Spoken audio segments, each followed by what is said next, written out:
Buenas tardes, José Antonio. Buenas tardes, Álvaro. ¿Qué tal? Bien, bien, ¿y vosotros? Bueno, aquí estamos. Antes de nada, también quería preguntarte cómo estás y cómo llevas todo este tema del confinamiento y esta situación. Bueno, gracias a Dios todos bien. A nuestro alrededor, o la gran mayoría, algún caso que lo ha pasado mal para ellos y para todo el mundo que lo está pasando mal en este momento, ¿no? Y en consecuencia, bueno, pues para toda la gente que nos pueda estar viendo también ahora, mucho ánimo que seguramente acabaremos saliendo de estas circunstancias lo antes posible. Ya veréis cómo sí. Eso es un tema complicado un poco, sí. Bueno, quería un poco iniciar la primera pregunta que yo creo que viene al caso, que es un poco Te, cómo está te pierdo un afectando poco, toda José Antonio, no te la... oigo bien. Mm, Ahora, no sé Ahora, si va perfecto. ahora bien. Vale. Sí, Te perfecto. decía, te comentaba si el tema de toda la crisis esta sanitaria, cómo está afectando a la economía un poco a nivel mundial. Imagino que no afectará igual a Europa bueno, que otras partes del mundo. No, evidentemente no. Evidentemente, vamos a ver, lo primero que significaría es que a diferencia de otras crisis de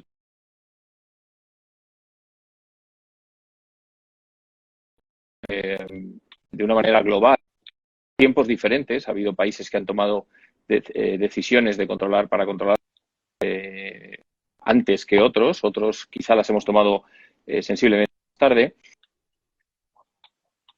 para los de confinamiento o de aislamiento mucho antes, pues evidentemente van a salir en consecuencia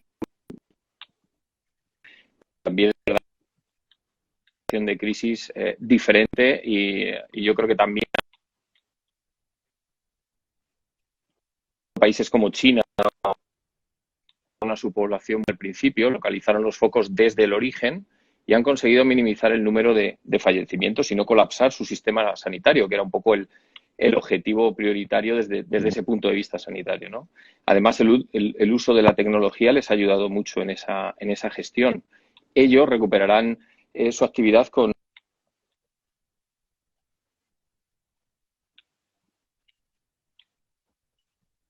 rebajarán su estima asumirán. La OCDE, por ejemplo, la Organización de Comercio, ha revisado las estimaciones de Producto Interior Bruto de decrecimiento del Producto Interior Bruto, porque evidentemente se va a producir un decrecimiento de esos países. Por ejemplo, China tenía un dato de previsión de crecimiento de un 6,2% y seguramente terminará el año en torno a un 7%. Hay países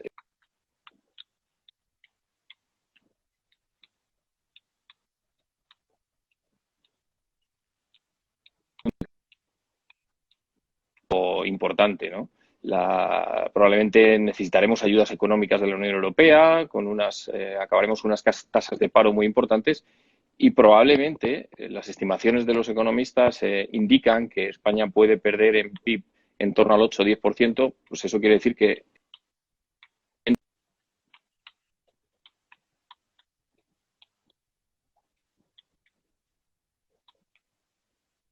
o en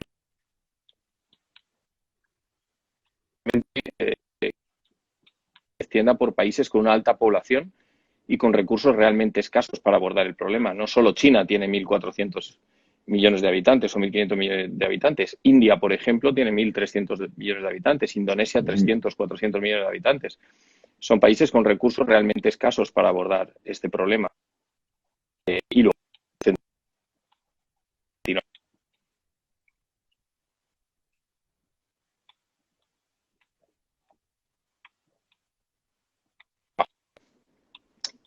también hemos visto cómo las bolsas internacionales han caído durante las primeras jornadas de estas situaciones a medida que en los países se han ido tomando decisiones, ¿no? Con caídas superiores al 30% en muchos de los índices, en Standard Poor's o en Dow Jones, ¿no? Y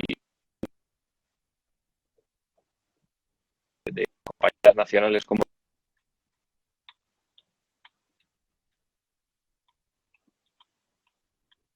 centrales han recortado las tasas de interés para reforzar esas economías.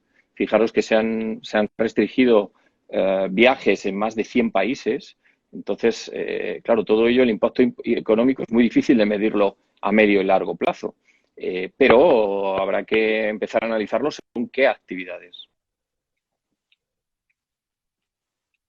Cada público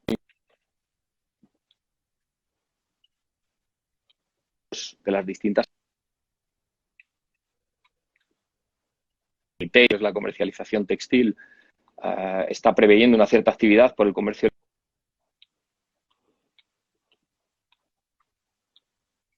con una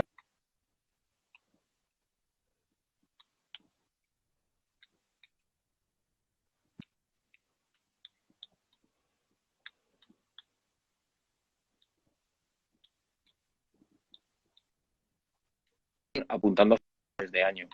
Las reservas de hoteles también en paralelo con probablemente recibirán un crecimiento de actividad tras una primera necesidad y en función de las normativas que nos regulen. Y el turismo, y dependerá del turismo durante el periodo veraniego, que previsiblemente, como estamos, además nos están sugiriendo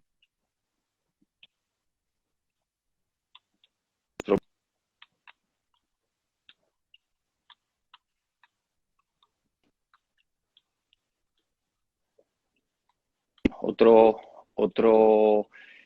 digamos, eslabón de la cadena de ingresos importante en este país por el ocio, por cómo somos, ¿no? Que durante este periodo de aislamiento, pues sí que hay restaurantes que están ofreciendo comida a domicilio y luego durante los 3 primeros meses tras este confinamiento tendremos que ver una lenta incorporación hasta que vayamos ganando sobre todo sensación de higiene de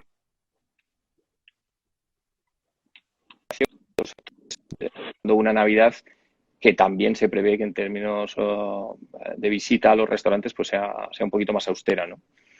El sector que se ha mantenido lógicamente más activo, más en una línea normal, es el sector de alimentación. Hemos vivido un primer momento de acopio provocado por el pánico inicial y, lógicamente, va a ser un sector que menos notaremos el descenso de consumo. Depende mucho también, va a depender mucho del tipo de productos y, sobre todo, vamos a ver más demanda o estamos viendo bastante más demanda sobre productos básicos y no sobre productos que podríamos llamar más premium o más elitistas, ¿no? O de precio más alto. Y fundamentalmente porque ese tipo de productos son los que consumimos en hostelería, que es lo que a día de hoy tenemos digamos, actividad cero, ¿no? Con parte de dicho consumo recuperado por ventas en la distribución. Eso sí es verdad, hay productos que en distribución se consumirán un poquito más, ¿no?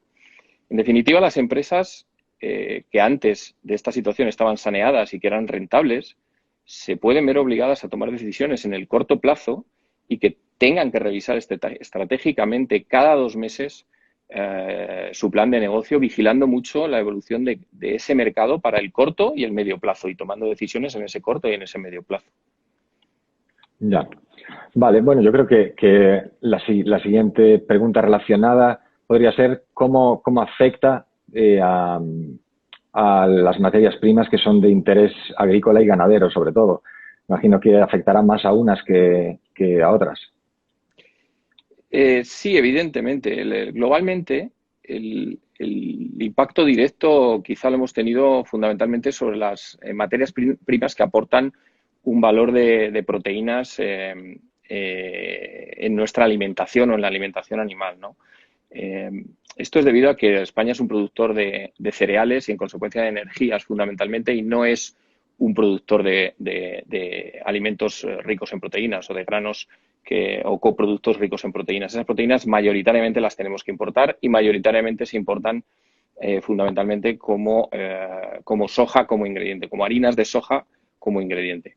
Argentina es el principal exportador de harina de soja, el principal exportador de granos del mundo. El 90% de su producción la tiene que exportar en términos porcentuales, no el primer productor, pero sí que es cierto que para España, aunque somos un gran país, digamos, que importa habas de soja para su extracción en aceite y en consecuencia en harina, pero Argentina es quien nos provee de la harina de soja como fuente de proteína, ¿no? Ha bloqueado por la situación actual también los puertos de Timbúes y de Santa Fe y ha limitado la actividad en algunas plantas extractoras de soja. Por la importancia que tiene ese abastecimiento de harina de soja como principal fuente de proteína en Europa, ha provocado una subida de las primas o las bases, que para el cálculo del precio de la harina de soja en el mercado, la base es una de las tres piezas que componen el precio, ¿no? Entonces, ha provocado esa subida de precio inmediato y las cotizaciones aquí en el interior de la península han subido para el corto plazo entre 30 y 40 euros por tonelada. En un producto que vale 330 o 340 euros ha pasado a valer 380 euros con carácter inmediato, ¿no? Claro, Ya. ¿qué ha sucedido, por ejemplo, con otro tipo de ingredientes proteicos? Pues la caída de los mercados energéticos provocados por esta crisis, en consecuencia de los precios del petróleo, que han alcanzado el menor nivel de precio en los últimos 20 años, han arrastrado a todos los aceites vegetales, no solo al propio aceite de soja, al de palma o al aceite de colza, ¿no? Fijaros que la producción de biodiesel o la producción de bioetanol, en el caso del biodiesel, se produce en base a esos aceites. En este momento no es rentable para la incorporación de la mezcla producir biodiesel con una caída del precio del petróleo y con una caída no solo del precio de las gasolinas, sino del consumo de las gasolinas. Entonces, en consecuencia, las plantas europeas de extracción de aceite de colza trabajan a un ritmo muy bajo de producción y la disponibilidad de harinas de colza, que son fuentes de proteína alternativas a la soja, o harinas de palmiste, que son las harinas procedentes de la producción del aceite de palma, que proceden de Indonesia y Malasia, la disponibilidad es muy reducida y se quedan fundamentalmente la poca que se produce en sus zonas de origen, ¿no? Entonces, los precios en consecuencia de este tipo de harinas alternativas también han subido entre 40 y 50 euros cada uno de ellos, repito, para el disponible. Claro, la rentabilidad también de las plantas de bioetanol para la producción en base a maíz y principalmente en Estados Unidos, esa rentabilidad también es negativa para poder producir, con lo cual las plantas americanas también en su gran mayoría están paradas durante un tiempo y ello lógicamente deja un volumen de maíz muy importante disponible en el mercado para consumir como energía, pero no tenemos a cambio el coproducto que se genera también en esas plantas como alternativa a esa producción del aceite. En este caso es el destilado o soluble de maíz, ¿no? Que es otra fuente de proteína alternativa y que también su precio, lógicamente, siendo importadores netos, ha subido en torno a 40 euros por tonelada, repito, para estos mercados disponibles. En cambio, las energías, lo que son granos o alimentos con aporte energético, sí que tenemos disponibilidad en Europa, sí que tenemos mayor disponibilidad en particular en España, somos productores, aunque somos también importadores, pero tenemos un volumen de producción importante. En el caso del trigo, la reacción del consumidor hacia productos altos en carbohidratos, me refiero en distribución, en lo que es de cara a alimentación, productos ricos en carbohidratos como el pan, como pastelería o como pastas que proceden de trigos duros, se ha disparado esa demanda y han disparado en consecuencia la demanda de harinas panificables. Vemos el efecto en España, pero también en Estados Unidos y en Europa en general. Las producciones de esas industrias harineras están en máximos en este momento y la demanda es alta sobre este cereal.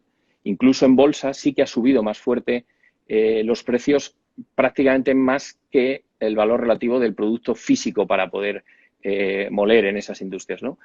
Pero claro, el valor relativo de ese trigo en términos nutricionales de energía para competir con otros cereales en alimentación animal es alto, como fuente de energía. Comparándola, como digo, contra cereales o contra todos esos aceites que sí que están, digamos, en valor relativo más económicos, ¿no?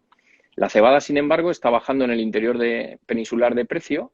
Por un lado, los stocks son elevados de vieja cosecha y, por otro lado, tras las generosas lluvias que estamos recibiendo estas semanas, la previsión de producción española es muy importante en términos de volumen para esta recolección que tendremos brevemente en el mes de mayo, las latitudes más sur y hacia el mes de junio en las zonas de centro y Duero peninsular, Aragón, etcétera, ¿no?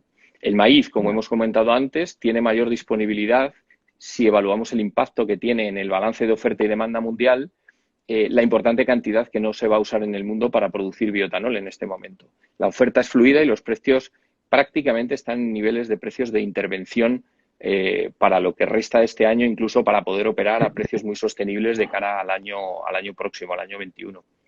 Yo resumiría que los insumos para la ganadería no deben de subir demasiado. Su coste durante abril y mayo puede ser ligeramente mayor, pero diríamos que tendrán una tendencia bajista durante el verano con la llegada de esas nuevas cosechas en el hemisferio norte y quizá una buena noticia hoy para la situación de los propios ganaderos que estarán viviendo una situación de dudas de cara en particular a sus costes para los próximos meses, ¿no?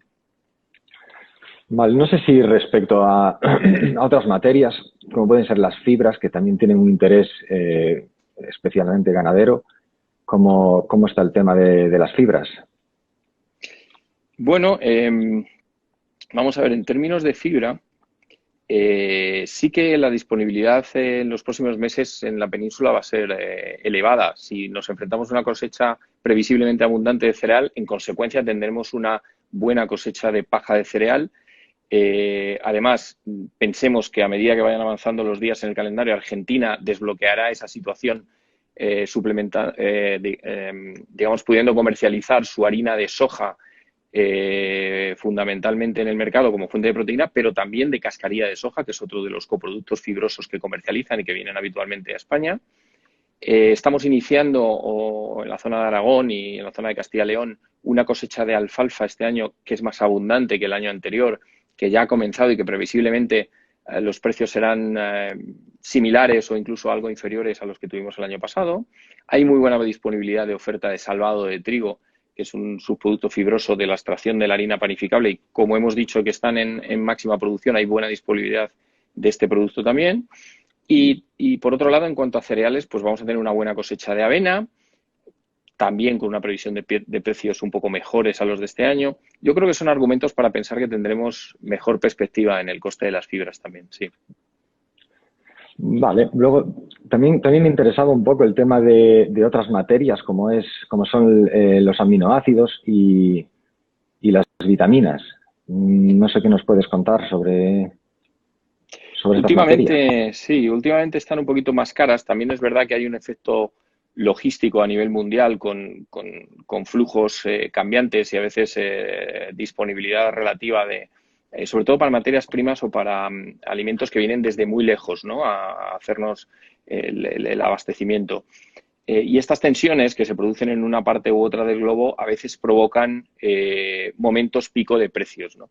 Entonces, bueno, pues es un momento de tensión global, es un momento donde los precios sí que han subido y que pueden tener su impacto en el coste de la alimentación. Pero en medio y largo plazo deberíamos de buscar una situación de normalidad también para los aminoácidos y para las vitaminas, que alguna de ellas ha estado realmente complicada en términos de precios. Yeah. Sí. Vale, un poco concretando, a ver si podemos concretar un poco más en cómo va a impactar en las distintas producciones de nuestras granjas, de nuestros ganaderos, un poco sobre lo que nos interesa en este caso, que sería vacuno, rumiante, ovino y ganado caprino. Bueno, en las consecuencias que vayan a tener habrá que analizarlas en distintos tramos de la crisis y post-crisis y serán diferentes en función de cada especie ganadera. Los ganaderos evidentemente van a sufrir un impacto en la salida de sus animales de granja y en los precios que reciben por ellos. Sus alimentos evidentemente van a evolucionar en términos de precio en función de lo que el mercado demande por especies. Por ejemplo, en vacuno de leche no estamos notando cambios en precios en los lineales ni en los valores que recibe el ganadero, los importes que recibe el ganadero por litro de leche, ¿no? Si vemos un incremento de venta de referencias de leche entera en el lineal versus otras referencias, porque quizá el consumidor percibimos que en una situación de crisis necesitamos un alimento más completo y por ende, bueno, pues entendemos más saludable, ¿no? Para nosotros. Hay otras especies dentro de los rumiantes, el vacuno de carne sí que lo vamos a notar más. Hay un declive en la demanda interior, son tipos de carne que se consumen fundamentalmente fuera de casa, en el canal de hostelería. El canal de hostelería está parado en este momento y, como decimos, veremos a ver qué recuperación tiene. Es una situación difícil para los ganaderos. Ahora recientemente ha habido una salida de un barco para exportación, con animales para exportación, que es un flujo habitual y normal en nuestro país, pero no hay ninguna previsión de nuevos embarques en el corto plazo. Próximamente, por desgracia, prevemos una caída de precio de la carne, eso es una realidad. En cunicultura, por ejemplo, al no haber un mercado muy definido, muy importante en el canal de Horeca, en el canal de hostelería, nota mucho menos la caída. Incluso ha crecido algo en la venta en supermercados porque es una carne con un buen precio. El ovino y el caprino, igual que el vacuno de carne, pues hay menor demanda de carne de ovino y caprino. También es un producto que se comercializa de una manera muy importante en el canal de hostelería y el precio ha caído a la mitad en las últimas semanas. También hay descensos, además, en el precio de la leche de ovino porque bueno, hay una menor demanda de venta de queso como un producto, digamos, asociado a un mercado un poquito más premium en la alimentación, ¿no? Y luego hay unas consecuencias inmediatas en los animales pequeños.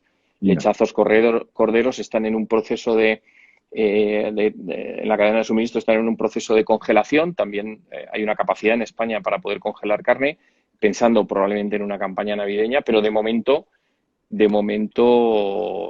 bueno, pues la capacidad global va a absorber una parte de esa carne, ¿no? Otro sector que ha sufrido mucho es el porcino ibérico. Además, Te iba a venimos de preguntar. un... Dime. No, continúa. Te iba a preguntar porque igual tenemos gente viéndonos que nos pertenece estrictamente a los rumiantes y también igual es de interés saber un poco avicultura o porcino, cómo le está yendo. Sí, pues mira, en porcino ibérico, como te decía, pues estamos en una situación también muy delicada porque venimos de una campaña de Navidad donde los periodos de cobro a veces se alargan más de 90 a 120 días, con lo cual es posible que parte de la restauración no haya liquidado sus campañas navideñas con la industria de chacinería y puede haber un riesgo ahí de cobro por parte de la industria, ¿no? De esa parte de la cadena. Pero claro, si no hay salida de producto en el periodo actual o no hay salida de producto, digamos, en los primeros meses de la crisis, pues tampoco prevemos que eso suceda. Entonces, la capacidad del proceso para absorber los animales que van saliendo de la cadena de producción para ir absorbiendo, amortiguando ese impacto hasta que se repongan de nuevo animales, pues es limitada y habría que conocerla también. Tendríamos que valorar un poquito esa circunstancia, ¿no? Y podemos ver en avicultura, si te parece, pues que la desdoblaríamos en avicultura de carne y avicultura de puesta. Tenemos una mayor demanda inmediata de pollo en el canal de distribución que compensa además la caída posible que pueda haber en el canal Horeca, pero tenemos un alto riesgo de desastre, parece ser, durante el verano ante la ausencia del turismo. Si en España no tenemos un turismo exterior, hay mucha producción de avicultura de carne que se comercializa y que se consume, digamos, en el turismo de costa durante el verano. Entonces, aunque ahora mismo el pollo esté en una circunstancia positiva en términos de volumen, es probable que en verano lo notemos, ¿no? La ventaja que tiene la avicultura es que la regulación de los ciclos de producción es mucho más corta que en otras especies animales.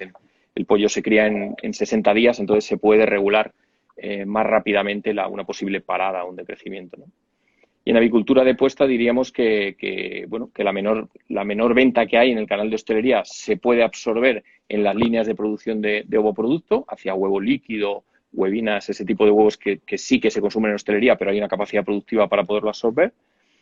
Hay un incremento de huevos en el mercado de distribución y se mantiene el mercado exterior. Es posible que los huevos camperos, los huevos en horizontal que llamamos, haya quizá un estancamiento en estos primeros meses en cuanto a la tendencia de crecimiento que tiene el consumo de huevos, pero los precios están estabilizados, ¿vale? Yo diría que la gran producción española de animales y cárnica se centra en porcino blanco y es el que yo creo que gracias a Dios en este sector va a ser el que mejor sujete los volúmenes productivos en España porque nosotros producimos en España un 160% del consumo que tenemos interno. Eso quiere decir que exportamos fuera ese 60% de producción cárnica.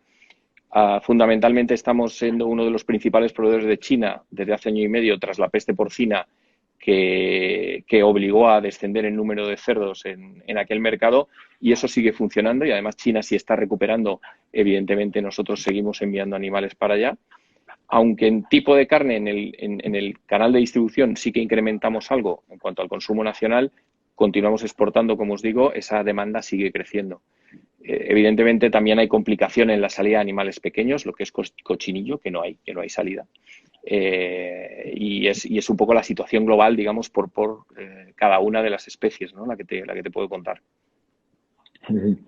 Bueno, la siguiente pregunta, un poco que quería comentarte, es saber qué opinión tienes sobre algunas medidas que están tomando países, por lo menos en la última semana, las dos últimas, como Rusia, sobre limitar las exportaciones, incluso creo que intervino el mercado de los cereales, y luego otras, como puede pasar aquí, con el tema del favorecer los mercados nacionales, en el caso del lechazo de Castilla y León.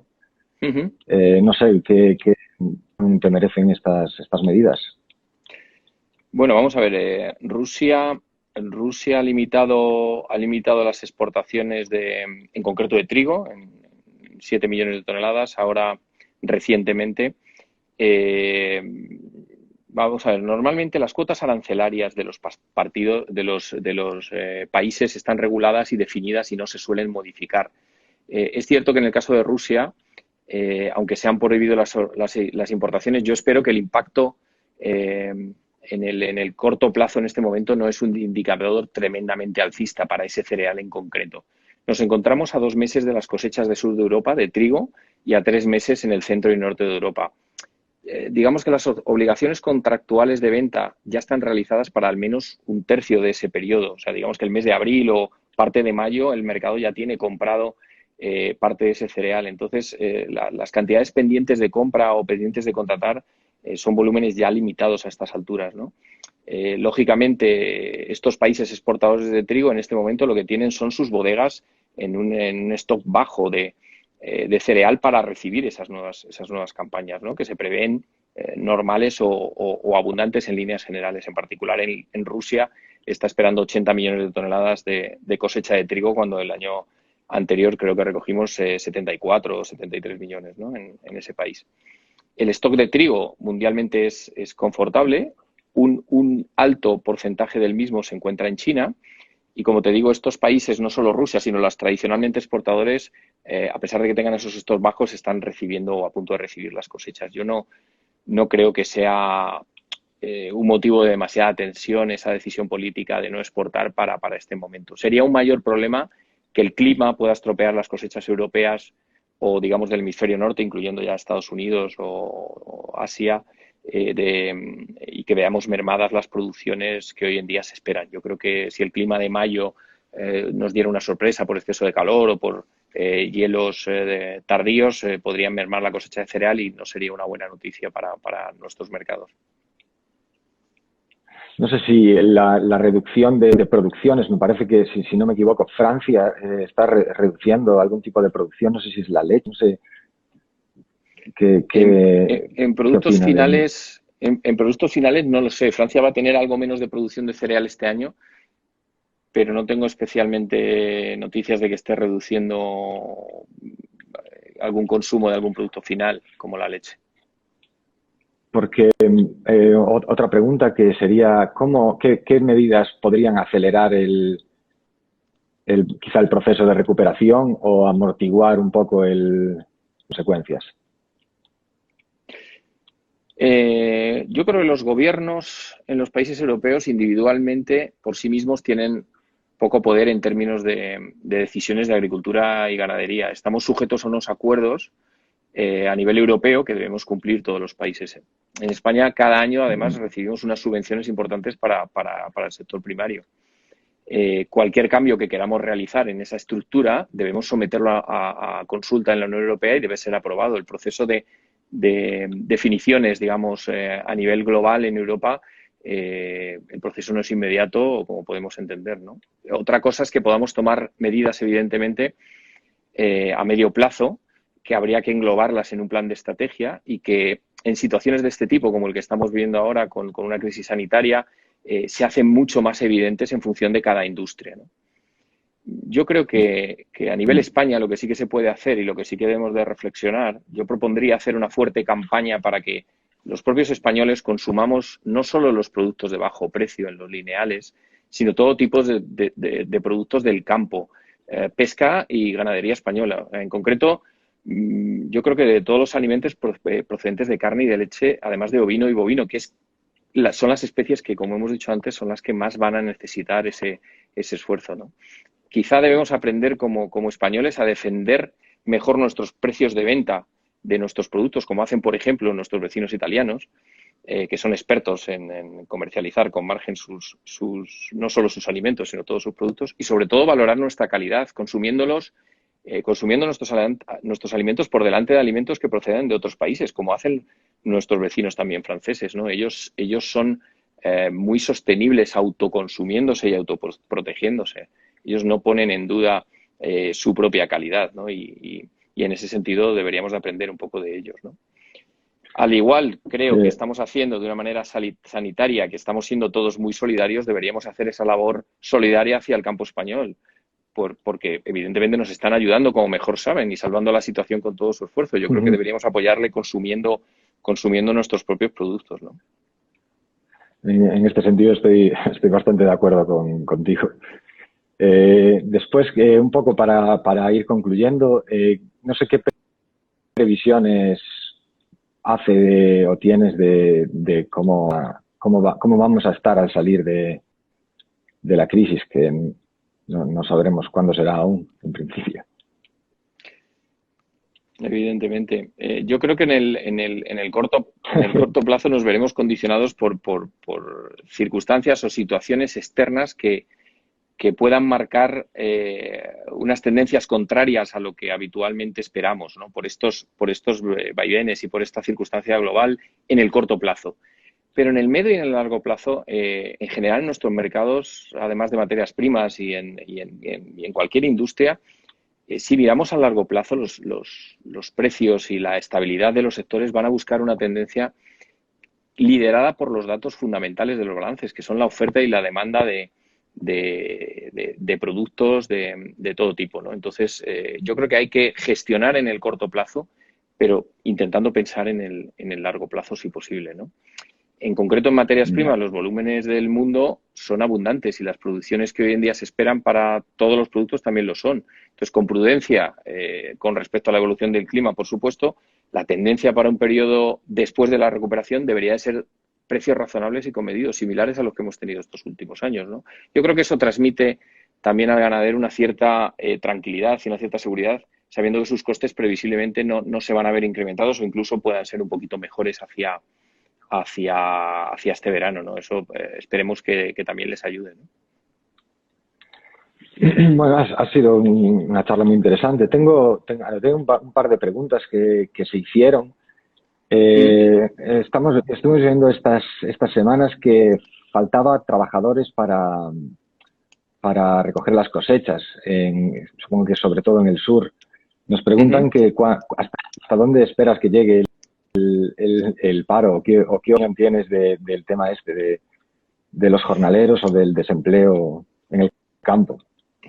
A ver, ahí evidentemente ahí nos metemos en un tema un poco profundo porque ligaríamos unas situaciones económicas pero si volvemos de nuevo a lo que decíamos antes, ¿no?